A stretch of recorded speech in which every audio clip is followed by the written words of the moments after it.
picture a modern Seoul gala, but with a royal twist. On screen, we see IU and Seok dressed in designer outfits next to a sleek limousine, the kind of classy debut you'd see in a K-drama press event. This is Perfect Crown, a rom-com with a strange premise. It imagines a parallel Korea where the Joseon dynasty never fell and remains a constitutional monarchy. In this world, commoner Song Hee-ju, played by IU, and Prince Byeon, played by Seok, fall in love despite the strict rules and expectations of royal life. As one article explains, the show centers on IU's Song Hee-ju, a commoner from a wealthy family, and Pyon's Prince Byeon, the king's second son. It sounds like fairy tale fun, until history comes calling. The coronation that sparked a fire.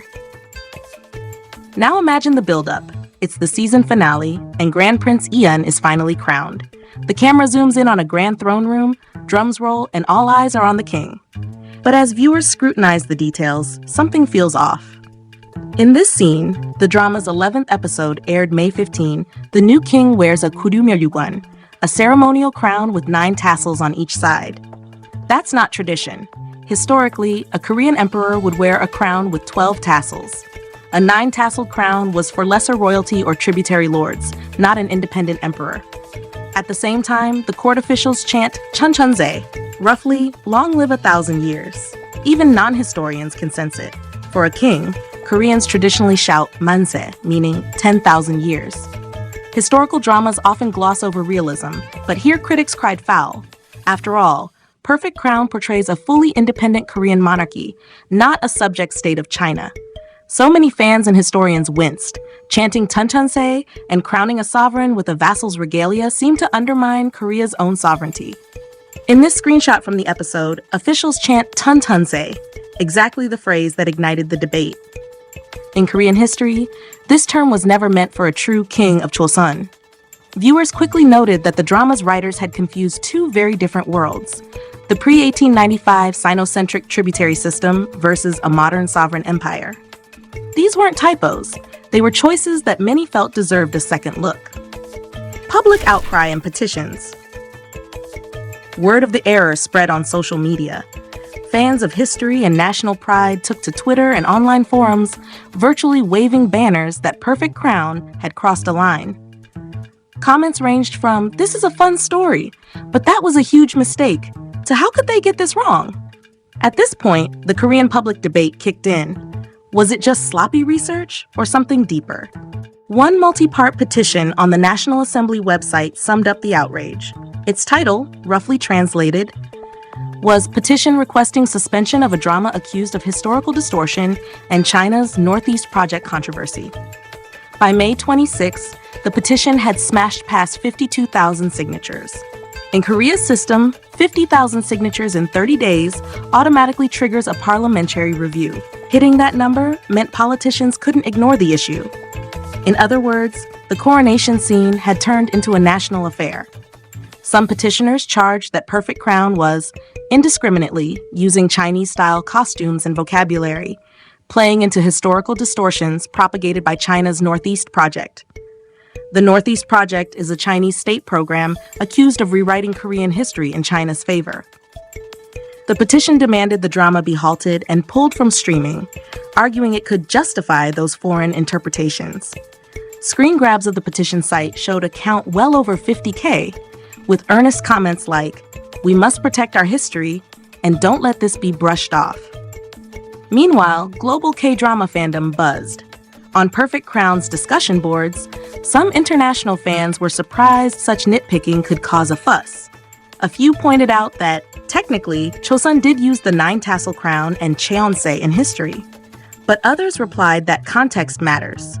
Even if those terms existed in history, the way they were used in the drama's fictional 21st century monarchy ignored how Korea broke from Chinese tribute in 1895. One influential Reddit comment urged people to understand Joseon still had sovereignty despite using those protocols, but also cautioned that the drama setting implied full independence. In short, many felt that Perfect Crown had mishandled a sensitive historical motif. Faced with a full-blown controversy, the production team moved fast. On May 16th, the day after the episode aired, MBC posted an official apology on Perfect Crown's website. The statement acknowledged the mistake. "We sincerely apologize to viewers who have supported the drama with love for causing concern over issues related to the series. Historical accuracy," it said. The team admitted they failed to carefully examine how Joseon rituals had changed over time and promised to edit the scene for re-airings and streaming. In plain language, they would fix the subtitles and chanting audio before rebroadcast. On May 18th, the two young stars responded too. Seok shared a handwritten letter on Instagram. In it, he wrote, "With a heavy heart, I am writing to those who felt uncomfortable and concerned because of the series," and admitted he hadn't thought deeply about the historical context while filming. IU also posted an apology after a fan screening. She said, "As one of the lead actors, I am deeply sorry and have a heavy heart for failing to be responsible and for causing great disappointment." Both stars emphasized they listened to viewers' feedback and would be more careful in future.